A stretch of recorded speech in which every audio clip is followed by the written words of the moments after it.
আলম কিস্তি শোধ না করায় ধুঁকছে ইসলামী ব্যাংক, মোট ঋণের অর্ধেকটাই ঝুঁকির মুখে। 5 আগস্টের পর স্বাধীনতা ফিরে পেয়েছে গণমাধ্যম, বললেন 21-এ চেয়ারম্যান ও সিইও আব্দুস সালাম।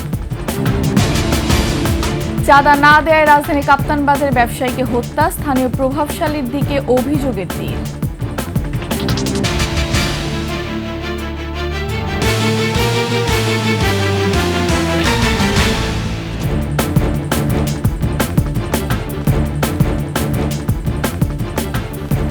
শুনছিলেন সংবাদ শিরোনাম। আমন্ত্রণ 21-এ সংবাদের সাথে আছে আমি ফারহানা লোপা। দর্শক, 21-এ টেলিভিশনের সংবাদ একসাথে সরাসরি দেখতে পাবেন আমাদের ফেসবুক পেজ www.facebook.com/2124 অনলাইনে। এছাড়া সাবস্ক্রাইব করতে পারেন www.youtube.com/@21eTV চ্যানেলে। এছাড়া সংবাদে আরও থাকছে, রংপুর বদরগঞ্জের এক স্কুলে 11 জোড়া যমজ শিক্ষার্থী, বিশেষভাবে যত্ন নেয় কর্তৃপক্ষ।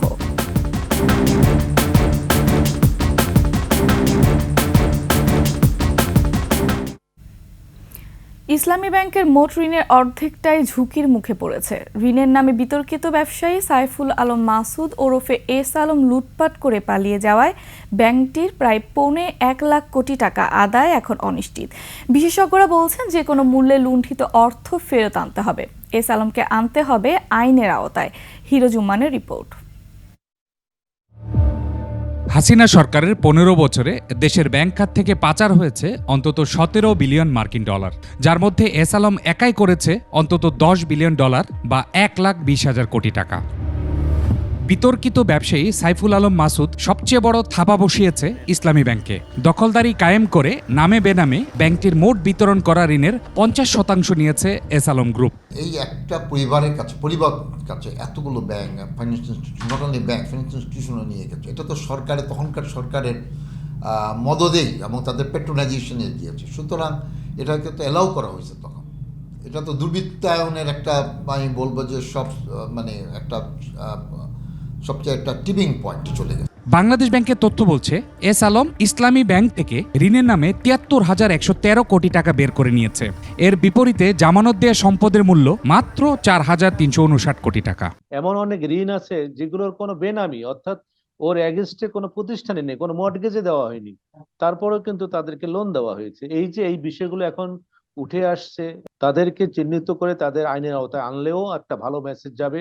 এস আলম কিস্তি শোধ না করায় লাফিয়ে বাড়ছে ইসলামী ব্যাংকের খেলাপি ঋণ। বাইরে থেকে টাকা কীভাবে আনা যায় সেটা যেটা বললাম, ইন্টার গভর্নমেন্টাল কোঅপারেশন সাপোর্ট এবং কোনো ট্রিটি করা এবং তাদেরকে দেশে ফিরিয়ে আনা এবং যথাবিধ শাস্তির ব্যবস্থা করা যাতে এগুলো আনপানিশ না থাকে। ক্ষমতাচ্যুত প্রধানমন্ত্রী হাসিনার নির্দেশে রাষ্ট্রীয় গোয়েন্দা সংস্থাগুলোর সরাসরি সহায়তায় এস আলম গ্রুপ 2017 সালে ইসলামী ব্যাংক দখলে নেয়। পট পরিবর্তনের আগ পর্যন্ত ব্যাংকটিতে লুটপাট চালায় এস আলম। হিরোজুম্মান, 21 টেলিভিশন, ঢাকা। দিল্লিতে বসে শেখ হাসিনাকে উস্কানিমূলক বক্তব্য থেকে বিরত থাকতে বলা হলেও ভারত এর কোনো জবাব দেয়নি বলে জানিয়েছেন পররাষ্ট্র মন্ত্রণালয়। এদিকে যুক্তরাজ্যে আওয়ামী লীগের সমাবেশে শেখ হাসিনার ভার্চুয়াল অংশগ্রহণ প্রসঙ্গ গণমাধ্যম থেকে জেনেছে মন্ত্রণালয়। আকবর হোসেন সুমনের রিপোর্ট। পররাষ্ট্র মন্ত্রণালয় সাম্প্রতিক ইস্যু ও কার্যক্রম নিয়ে ব্রিফিং। নিয়মিত বিষয়ের পাশাপাশি প্রধান উপদেষ্টার সঙ্গে 9 ডিসেম্বর হতে যাওয়া ইউরোপীয় ইউনিয়নের 28 রাষ্ট্রদূতের বৈঠকের আলোচনার বিষয়েও তুলে ধরা হয় ব্রিফিংয়ে। এলডিসি উত্তরণ পরবর্তী সময়ে জিএসপি প্লাস বাণিজ্য সুবিধাদি যাতে বজায় থাকে সেই আলোচনাটা আসবে। জলবায়ু পরিবর্তনের কারণে সৃষ্ট যে সংকট হচ্ছে সেটার মোকাবেলায় কীভাবে সহায়তা বা কোঅপারেশন হতে পারে সেই আলোচনা আসতে পারে। রোহিঙ্গা ইস্যুটা এখানে থাকবে বলে আমরা আশা করছি। দিল্লিতে অবস্থানরত শেখ হাসিনাকে উস্কানিমূলক বক্তব্য থেকে বিরত থাকার আহ্বানের কোনো জবাব আসেনি বলে জানিয়েছেন এই কর্মকর্তা। মিডিয়াতে যা দেখেছি যে এরকম একটা পলিটিক্যাল মিটিং আছে, সেই পলিটিক্যাল মিটিংয়ে উনি বক্তৃতা দিবেন। আপনারা যেরকম জানেন আমরাও সেরকম জানি। কিভাবে এটা ফ্যাসিলিটেটেড হচ্ছে এটা আসলে আমার বক্তব্য দেওয়ার বিষয় না। এটা উনি ভারতে আছেন, ভারত সরকার কিভাবে এটা হ্যান্ডেল করছে এটা তারাই ভালো বলতে পারবে। পররাষ্ট্র মন্ত্রণালয়ের মুখপাত্র জানান, শেখ হাসিনাকে ফিরিয়ে আনতে আনুষ্ঠানিক নির্দেশনা আসেনি, আর ক্ষমতার পরিবর্তন হলেও মার্কিন প্রশাসনের সঙ্গে সুসম্পর্ক অপরিবর্তিত থাকবে। ক্ষমতাসীন দলের পরিবর্তন হলেও এর সাথে তাদের পররাষ্ট্রনীতি ও কৌশলগত অবস্থান এবং জাতীয় লক্ষ্যসমূহ অনেকটাই অপরিবর্তিত থাকে। আকবর হোসেন সুমন, 21শে টেলিভিশন, ঢাকা। 2015 সালের 21শে টেলিভিশন দখলের মাধ্যমে 9 বছর দেশীয় ঐতিহ্য সংস্কৃতি বিকাশে বাধা সৃষ্টি করেছে শাসক গোষ্ঠী।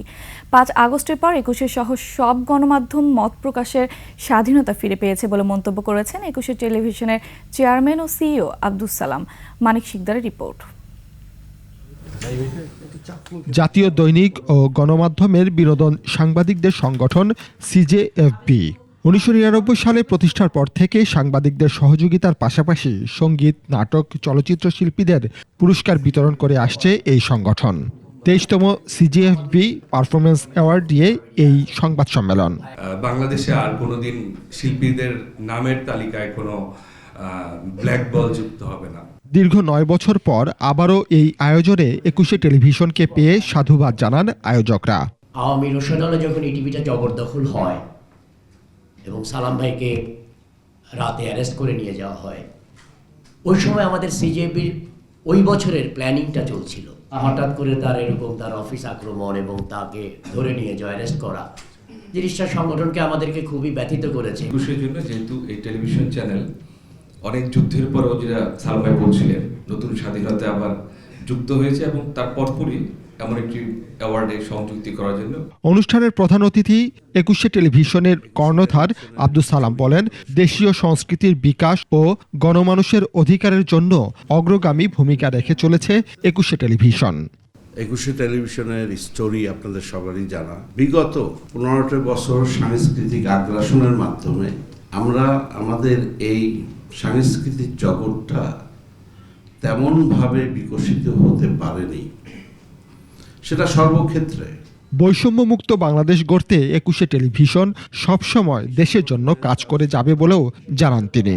যেহেতু একটা নতুন অধ্যায় শুরু হয়েছে বাংলাদেশের, সেই জন্য আমার মনে হয় সকলকে একত্রিত হয়ে বাংলাদেশের কৃষ্টি সংস্কৃতিকে নতুন করে আবার প্রমোট করতে হবে, নতুন করে আমাদের ব্যাকআপ দিতে হবে।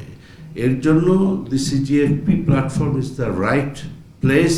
ইটিভি সিজেএফবি পারফরমেন্স অ্যাওয়ার্ডের 23তম আসরের সাফল্য কামনা করেন 21শে টেলিভিশনের ভাইস চেয়ারম্যান ও ব্যবস্থাপনা পরিচালক তাজদোয়া মাহবুব সালাম। It's the very first time as a title sponsor, 21শে television is a part of it, ETV CJFP, এবং আমি যেটা সবার কাছ থেকে চাই, আপনারা সবাই সহযোগিতা করবেন আমাদের এই ETV CJFP অ্যাওয়ার্ড ফাংশনটা আরো সুন্দরভাবে, যাতে আমরা এটাকে প্রচারের মাধ্যমে সাকসেস করতে পারি। 28 ডিসেম্বর ঢাকা শেরাটন হোটেলের গ্র্যান্ড বলরুমে অনুষ্ঠিত হবে ইটিভি সিজেএফবি পারফরমেন্স অ্যাওয়ার্ড। মানিক শিকদার, 21শে টেলিভিশন, ঢাকা। চাঁদা না দেয়ায় রাজধানীর কাপ্তান বাজার এলাকার ব্যবসায়ী আলামিনকে হত্যা করা হয়েছে বলে দাবি করেছে পরিবার। তারা বলছে স্থানীয় এক প্রভাবশালী এই হত্যাকাণ্ডে জড়িত। পুলিশ বলছে আসামিদের গ্রেফতারে অভিযান চলছে। মাহতাব মিনহাজের প্রতিবেদন। বুধবার বিকেলে রাজধানীর কাপ্তান বাজার এলাকার এরশাদ মার্কেটের সামনে এভাবেই দুর্বৃত্তের হামলায় প্রাণ হারান ব্যবসায়ী আল আমিন। তাকে হারিয়ে দিশেহারা পরিবার। অবুঝ 2 শিশুদের নিয়ে কিভাবে বাকি দিন পার করবেন জানে না আলামিনের স্ত্রী। ফাঁসি চাই, বিচার চাই, আর আমার কিচ্ছু দরকার নেই। আপনি ছেলের ওজনের টাকা দিলেও আমার টাকা চাই না, আমার টাকার প্রয়োজন নেই। এইভাবে যদি আতঙ্কের মধ্যে থাকে তাহলে তো দেশটা স্বাধীন, মানে স্বাধীনের যে একটা মর্ম আছে বা স্বাধীনের যে সারসংক্ষেপ বা এটা যে অর্থ আছে, এটা তো পরিপূর্ণ হইল না। আল্লাহ যেভাবে চালায়, এখন ভিতর আল্লাহ ইমান দেয় না, এটার লিগে আল্লাহ ওরা এইভাবে মারছে। এখন দেখি আল্লাহ কিভাবে দিন নেয় সামনে। আলামিনকে বাঁচাতে গিয়ে আহত হয় তার ভাই এবং মা। তাদের দাবি চাঁদা দিতে রাজি না হয় এই হত্যাকাণ্ড। মা শুরু করতে করতে এর মধ্যে আমার স্ত্রী আইছে, আর আসার লগে লগে এরা আমার স্ত্রীর মারতে পারে দোকান লেগেছে। হ্যাঁ, চান্দা দিবি না, কমিটি পাইছি না। এর নাম হইলো আব্দুর রহিম। এর পোলাপাইন সবগুলা এরা হইলো এরকম কাজটা করছে আমাদের সাথে। তবে অভিযুক্ত বলছেন রাজনৈতিক প্রতিহিংসা থেকে তাকে এই হত্যাকাণ্ডে জড়ানো হয়েছে। আমি 2 নম্বর মার্কেটে যে আমার মার্কেট থেকে যে বলবো ভাই আমাকে চান্দা দেন, আমি লোক ইয়া করবো ভাই, এটা হয় ভাই? পলিটিক্যাল কিছু রেশারেশি থাকে না ভাইয়া, মানুষকে ইয়া করার করে হেয় প্রতিপন্ন করার জন্য। পুলিশ জানিয়েছে হত্যাকাণ্ডে জড়িতদের বিরুদ্ধে ব্যবস্থা নেওয়া হচ্ছে। মাহতাব মিনহাজ, 21 টেলিভিশন, ঢাকা। এবার জানাবো রংপুরে 11 জোড়া টুইন বেবির খবর। রংপুর বদরগঞ্জ সরকারি প্রাথমিক বিদ্যালয়ে পড়াশোনা করে 11 জোড়া যমজ শিক্ষার্থী। তাদের লেখাপড়া, জীবনযাপন ও আচার আচরণ নিয়ে সবার কৌতূহলের শেষ নেই যেন। এই যমজদের বিশেষভাবে যত্ন নেওয়ার কথা জানিয়েছেন স্কুল কর্তৃপক্ষ। রংপুর বিভাগের প্রতিনিধি লিয়াকত আলী বাদলের তথ্য ও আলী হায়দার রনির ছবিতে ডেস্ক রিপোর্ট। ক্লাসে এক বোনকে ডাকতে গিয়ে শিক্ষক ভুল করে ডাকছেন অন্য বোনকে। একরকম দেখতে, জামা, জুতো আর চুলের ফিতে সবই যে এক তাদের। যমজ বোনদের চিনতে না পারার এমন ঘটনায় অন্যরা তখন হেসে ওঠে। এটি সবাইকে আনন্দ দেয়, বন্ধুরাও তাদের নিয়ে মজা করে। শুধু ক্লাসেই নয়, বাড়িতেও পরিবার ও স্বজনরা ভুল করেন তাদের চিনতে। একরকম পোশাক পরা যমজ মেয়েদের মা বাবাও ঠিক চিনতে পারেন না অনেক সময়। ওর বাবা একটু চিনতে একটু করে, মানে বলতে পারে না কে রায় কে রূপন্তী, কিন্তু আমি চিনি, তারপরেও মাঝে মধ্যে একটু ভুল হয়ে যায়। এক বোন পারছে, আরেকজন পারছে না, একজন কিন্তু চালাক আর একজন একটু কথা কম বলে। যমজ ছেলে সন্তানের মা জানান, তার ছেলেরাও একসঙ্গে খেলতে চায়, পড়তে চায়। ঝগড়া করলেও একটু পরেই মিলে যায় তারা। আমার বাচ্চারা ভালো, ওই ওক ছাড়া খেলে না, ওই ওক ছাড়া খেলে না। ওদেরকে সবকিছু সেম জিনিস কিনে দিতে লাগে। স্কুলের শিক্ষিকা জানান, তার ক্লাসে 3 জোড়া যমজ শিশু। এসব শিশুরা মেধাবীও। রাইকে যখন ডাকতেছি যে রাই খাতা দেখাও আমাকে, বলে যে না আমি রূপন্তী। কে অরূপ আর কে নীরব, তাদের শনাক্ত করতে একটু কষ্ট হয়। এরা মেধাবী হয়। অন্য শিক্ষার্থীদের মা ও স্বজনরা জানান, যমজ শিশুরা কেন দেখতে একরকম, চলাফেরা, আচার আচরণ কেন এক, এসব বিষয় জানতে চায় তাদের ছেলেমেয়েরা। এমন কেন দেখতে, এমন কেন পড়ে, ওর মনে অনেক কৌতূহল জাগে। স্কুলের প্রধান শিক্ষক বলেছেন, 11 জোড়া যমজ শিক্ষার্থীর আলাদা যত্ন নেওয়া হয়।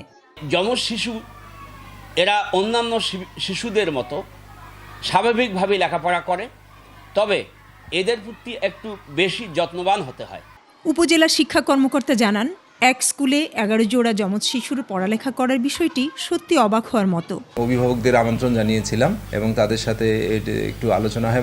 যমজ শিক্ষার্থীরা বড় হয়ে স্কুলের জন্য সুনাম ও গৌরব অর্জন করবে, এমনটাই আশা শিক্ষক ও অভিভাবকদের। Banushree Dolly, desk report, 21 television. নিচ্ছি সংবাদ বিরতি, যখন ফিরছে তখন অন্যান্য সংবাদের সাথে আরও থাকবে। ভরা মৌসুমে ইলিশের আকাল, জলবায়ু পরিবর্তনের প্রভাব বলছে মৎস্য বিভাগ। আবার আমন্ত্রণ 21 সংবাদে। ইলিশ ধরে নিষেধাজ্ঞার পর কেটে গেছে 1 মাস। ভোলায় এ সময় আগে প্রচুর ইলিশ ধরা পড়লেও এখন যেন আকাল। জীবন জীবিকা নিয়ে অনিশ্চয়তায় জেলেরা। মৎস্য বিভাগ বলছে জলবায়ু পরিবর্তনের প্রভাব পড়েছে ইলিশের উপর। প্রতিনিধি মেজরা উদ্দিন শিপুর তথ্যচিত্রে ডেস্ক রিপোর্ট। নিষেধাজ্ঞার 22 দিন পর গত 3 নভেম্বর থেকে শুরু হয় ইলিশ ধরা। এখন ভরা মৌসুমও প্রায় শেষ পর্যায়ে, তবুও ভোলার মেঘনা নদীতে মিলছে না ইলিশ। জেলেরা বলছেন, প্রতি বছর এ সময়ে আগে জালে ধরা পড়ত ঝাঁকে ঝাঁকে ইলিশ, তবে এখন যে পরিমাণ ইলিশ মিলছে তাতে খরচও উঠছে না। এই যে সকালে বাইরেছে, এখন আইসি আল্লাহর ভাগ্যে জোরে গিয়ে দিছে, আর ইলিশ মাছ যে 5 জোগা পাইছি। 4 জোবা জাল ভাই 1 জোবা পাইছি, মানে 4 জোবা 3 জোবা দেন 1 জোবা পাইছি, এই অবস্থা চলে। আশা করছি অভিযানের পরে মাছ নদীতে পড়বে, কিন্তু এখন এই যে আমাদের তেল খরচই হয় না। বর্ষার সিজনে দেওয়া যায় 8-10 হাজার টাকার মাছ বেচতাম, এখন এই অভিযানের পর থেকে মনে করেন না নদীতে যাই, নদীতে গেলে দেওয়া যায় কোনোদিন 2000 টাকার বেশি, কোনোদিন আবার 500 টাকারও বেচতে পারি না। শুধু জেলে নয়, ব্যবসা নিয়ে চরম বিপাকে আড়তদাররাও। আমরা যারা আড়তদার আছি তারা ব্যাংক লোন করে জেলেদেরকে দিছি, কিন্তু মাছ না থাকার কারণে আমরা লোনের কিস্তি শোধ করতে পারতেছি না। এতে আমরা জেলেরা এবং আড়তদাররা অনেক ক্ষতিগ্রস্ত। খুবই আমরা সবাই কিন্তু এখন দুরবস্থার ভিতরে আছি। মৎস্য বিভাগ বলছে, নদীতে ডুবোচর, আগাম শীত এবং জলবায়ু পরিবর্তনের প্রভাব পড়েছে ইলিশ ধরায়। মেঘনা সহ যে বড় বড় নদীগুলো আছে সেখানে যে ডুবোচর, এর কারণে মাছের মাইগ্রেশনও কমেছে, পাশাপাশি টেম্পারেচারের পরিবর্তনের কারণে ইলিশের এবং অন্যান্য মাছের মাইগ্রেশন কমেছে এবং এর উৎপাদনের উপর একটা ব্যাপক প্রভাব পড়েছে। এ বছর জেলায় ইলিশের উৎপাদন লক্ষ্যমাত্রা ধরা হয়েছিল 1,85,000 টন। খুরশিদ আলম মুকুল, ডেস্ক রিপোর্ট, 21 টেলিভিশন। মেহেরপুর ও ঝিনাইদহ হানাদার মুক্ত দিবস আজ। 1971 সালের এই দিনে এই দুই জেলা থেকে পাকিস্তানি বাহিনী পরাজিত হয়ে পালিয়ে যায়। মেহেরপুরে মুক্তিযোদ্ধাদের গেরিলা হামলায় একে একে ভেঙে পড়ে হানাদারদের শক্তিশালী সামরিক বলয়। প্রতিরোধের মুখে 5 ডিসেম্বর রাত থেকে ছেড়ে পালাতে থাকে পাকিস্তানি বাহিনী। পরে 6 ডিসেম্বর সকালে মুক্তিবাহিনীর বিশাল বহর মেহেরপুর শহরে প্রবেশ করে। আর ঝিনাইদহে 71-এর আজকের দিনে সদর উপজেলার শৈলমারী বাজার থেকে মুক্তিযোদ্ধা পাকিস্তানি বাহিনীর ওপর গোলা বর্ষণ শুরু করে। পরে মুক্তি ও মিত্র বাহিনী একসাথে আক্রমণ শুরু করলে মাগুরার দিকে পালিয়ে যায় হানাদাররা।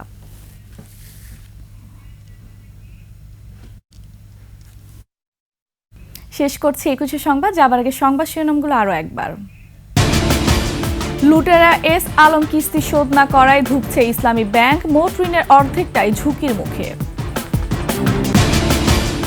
5 আগস্টের পর স্বাধীনতা ফিরে পেয়েছে গণমাধ্যম, বললেন 21-এর চেয়ারম্যান ও সিইও আব্দুস সালাম। চাঁদা না দেয়ায় রাজধানী কাপ্তান বাজারে ব্যবসায়ীকে হত্যা, স্থানীয় প্রভাবশালীর দিকে অভিযোগের তীর।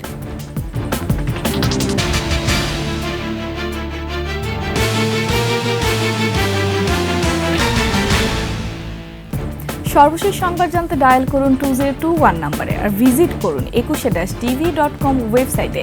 ফেসবুকে ভিজিট করতে পারেন www.facebook.com/2124 অনলাইনে।